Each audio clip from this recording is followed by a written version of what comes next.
students, let us start the today's newspaper discussion, that is 08th April 2016. The first article is related to the Chinese veto. So in this context, we need to understand about 1267 committee in the United Nations. This is a committee related to the Al-Qaeda and associated entities. It finalizes the terrorists, and this finalization is based on consensus. Now, recently, India has requested Muhammad Azhar to be brought under this as a 1267 committee. Previously, Hafiz Saeed and also Mr. Lakvi, all these people, India tried to bring them under 1267. Mr. Salahuddin, at every step, almost 5 times, India has tried to bring in the terror elements from Pakistan under the scope of the 1267 committee, that is a committee on Al-Qaeda and associated entities. At every point of time, the China has kept a technical hold on these matters. The technical hold is based on insufficient information which is being devolved to China. So in this case, you have to understand this particular action of the China from the wider geopolitical dimensions. One is, the Pakistan has become an important partner with regard to One Belt, One Road initiative of China, and Pakistan is the all-weather friend to China. So here, Pakistan's insistence on China is very much working. And the second thing is this, India and United States growing closeness with regard to maritime cooperation is also not in good terms with China, especially the South China Sea and India, Philippines and United States of America combinedly doing the naval exercises. All these are not going in good spirit with China. And added to that, the border incursions and the border issues are still existing. And previously, there were always engagement between the China and India. Now, for the past 1 year, there is no engagement between the special representatives which is happening. That is the reason why many times repeatedly India-China has stressed on the anti-terror cooperation. The China is always keeping a back foot with regard to the India's actions at UN. So what is the way forward for India in these circumstances? India's major target is to isolate these terror elements, the countries that are providing a harbor for these terror elements. So with Saudi Arabia, UAE, everywhere India was strongly reiterated its counter-terror position and said that the terrorism is not a zero-sum game. So India has to build the consensus and the support against the state-sponsored terrorism. That is the only way forward for India. Now coming to the promoting equity with variable fees. Now, the affordability is one thing which determines the access to education. So the affordability as a factor is determined by socio-economic criteria in India. So in this case, many of the lower, that is Dalits, the scheduled castes and scheduled tribes, economically poor are deprived of the quality education due to lack of affordability. So raising this affordability is a long-term question of poverty. So in the process, recently the IIT fees is hiked. At the same time, the necessary concessions were given to the scheduled castes and scheduled tribes not to limit the access. And added to that, for the economically backward classes, an access is provided to the bank loans without any collateral. It also don't deprive them from the access to higher quality education. Now, but the real purpose of the IITs, if we observe, it is to generate the technical manpower for India. But however, the brain drain is the major problem with regard to the IITs. So India has to get benefited from this subsidized education system which it is offering to the people. So that's why a sufficient ecosystem for entrepreneurial growth for the people, for the children studying in the IITs is very much essential. Coming to the turbulence which is growing in Pakistan. Now you see, yesterday, the High Commissioner of Pakistan, Mr. Abdul Basit, he made a statement that is, India appeared to be suspending the bilateral talk, that is, during Sushma Swaraj's visit to Pakistan, a comprehensive bilateral dialogue was initiated. Now, there is no progress with this comprehensive bilateral dialogue after the Pathankot incident, and a series of counter blames have started, where the joint investigation team blamed the Pathankot as in the theatre of play by the Indian establishment, and at the same time it accuses Indian establishment of terror links with regard to Balochistan, especially with regard to the arrest of an Indian spy. So, in this context, what exactly is happening in Pakistan? So, that has been explained by the Rakesh Sood's article. If you carefully observe that, from 2014 onwards, when Nawaz Sharif has become the Prime Minister, there is a clear sharing of power between military establishment and civilian administration in Pakistan. In this scheme of things, the relations with India always were in the fold of the military administration. So, what was this power distribution? The civilian administration will be responsible for economic development, and the military administration will be responsible for maintenance of peace through the counter-terror operations and stability and integrity of the nation. So, in this context, today if we observe, the balance is more shifting towards the army. Why?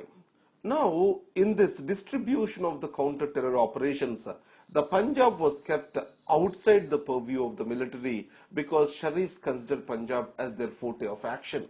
So, in this context, the recent Lahore blasts have led to army directly involving in the affairs of the Punjab, which did not go well with Mr. Sharif.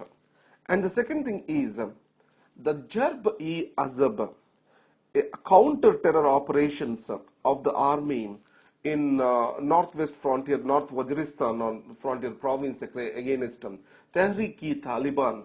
It has widely acclaimed as successful throughout the Pakistan, and the military's respect in the eyes of the common people has increased. Now, there is a National Security Council. It was actually constituted by Yahya Khan. So, this National Security Council provides for the military administrators a space with regard to the civilian decision making. So, in this case, the Prime Minister Sharif has revived it now.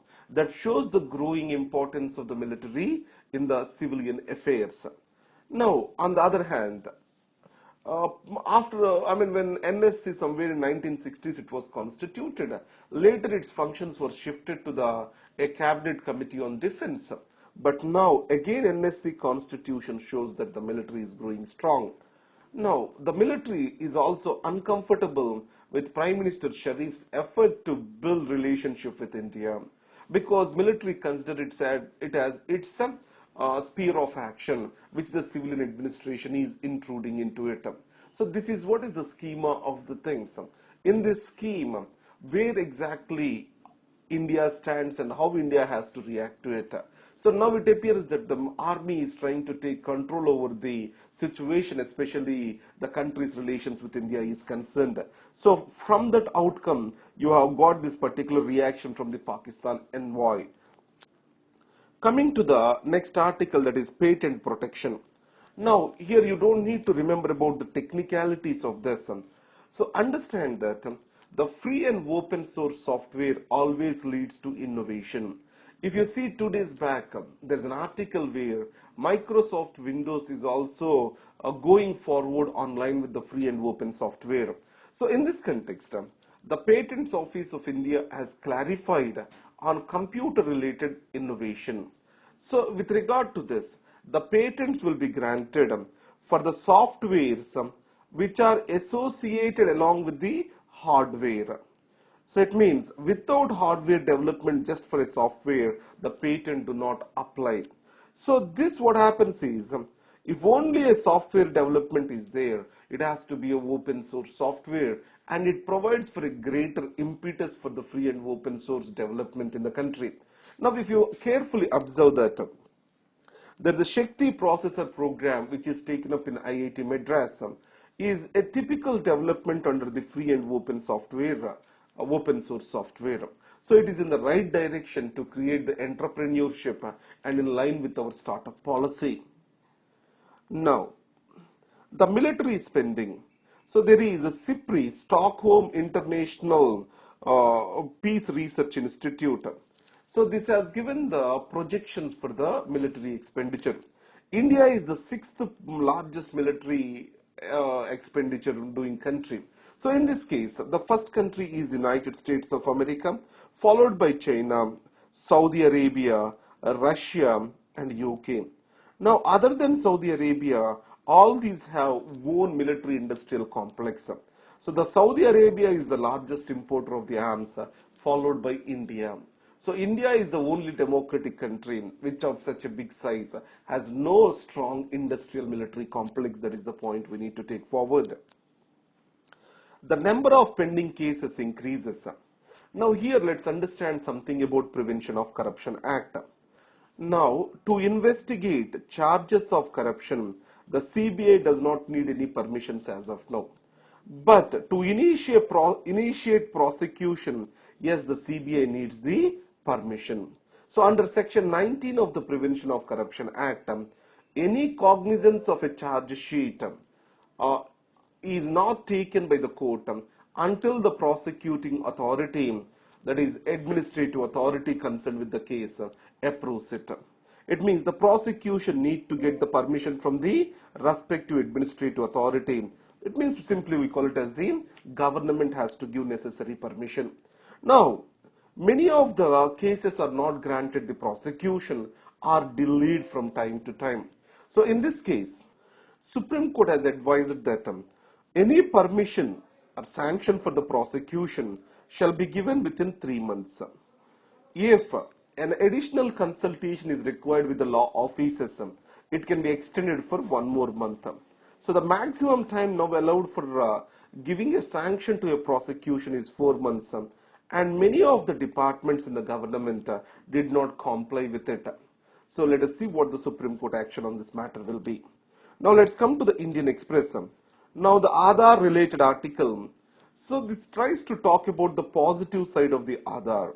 The thing is, Aadhaar is in development with regard to taking forward of the welfare measures of the government. Why? It increases the accountability of the public service delivery, and added to that, it also brings in better targeting of the beneficiaries, so welfareism can be better improved in the country. So it's on line with the good governance. So it is excessively focused on the privacy concerns. Even in this case, the author argues that the UIDAI possesses a core biometrical data, and this data will not be shared with under any circumstances, even including the national security. Whatever the data is given is only the demographic data. And the second thing is the criticism that the bill is clandestinely introduced as a money bill is also wrong. Why? Author says that the entire expenditure for this Aadhaar, it comes from the Consolidated Fund of India, and huge savings are also happening on the Consolidated Fund of India. So that's why it can be justified to be introduced as a money bill. But however, there are many counter arguments to this. But one thing which the author recommends is the bill is lacking an effective grievance redressal mechanism. It needs to be constituted. Coming to the next, the editorial part of the Indian Express, a friendly force. It is based on a study. Here, Mr. Srinath Reddy, what he talks about is this. The child malnutrition is critically linked to the maternal malnutrition in the early stages of nourishment. So, a mother who is maternally malnourished will give birth to an underweight child, and also the milk, which is the first line of the defense, mother's milk, will not be properly available. It makes the child vulnerable to various types of infections. If we have to fight the child malnutrition, first we need to fight the maternal malnutrition. So already I have also discussed that in your class with regard to the food security topic. So in India, intrafamilial distribution of the food is a major problem. So the maternal malnutrition has to be corrected with regard to the elimination of the intergenerational cycle of poverty, and also to eliminate the child malnutrition in the country. Coming to the Panama issue, already we have discussed this article in yesterday's Hindu newspaper. So this is a reiteration of the President Obama's statement. Many of the people who have stored their money in the these uh, Virgin Islands and the Panama, that is, we call them as tax havens. They are legally storing them over there. It exposes the loopholes in our legal system, which is allowing the people to stock the money outside. This is leading to the tax evasion, and these legal loopholes need to be addressed first. So these are the two important articles from Indian Express. Thank you very much. All the best.